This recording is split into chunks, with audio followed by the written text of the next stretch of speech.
السلام عليكم ورحمة الله وبركاته. زيكم عاملين ايه؟ ان شاء الله تكونوا كويسين بخير وسلامة.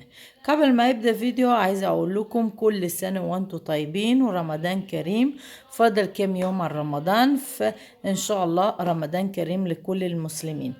معاكم الدكتورة المهندسة الميكانيكية للغرارات الزراعية والمعدات التقيلة حبيبة كوكي، وكمان جوزي حاج آدم راح يرد عليكم على التليفونات. هسيب رقم تليفون الواتساب والتليفونات عشان ترد عليكم.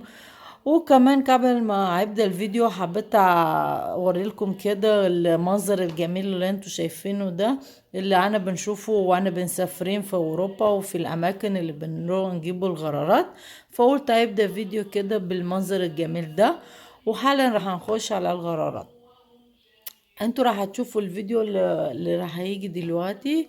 راح هيبقوا غرارات الشعبي، وفي غرارات فوق 2000 اللي قدامكم ده، وفي كمان غرارات الروسي بيلاروسي المستعمل والجديد. اي حاجة يبقى يعجبكم من الفيديو. زي ما قلت لكم الفيديو دي يعتبر عن الغرارات الشعبي روماني 650.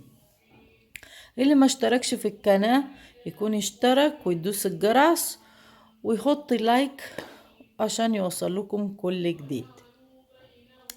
اللي اول مرة يزور القناة عايزة اعرفكم لان القناة بتاعنا اللي يختبر على الغرارات الزراعية، يعني غرارات 650 روماني.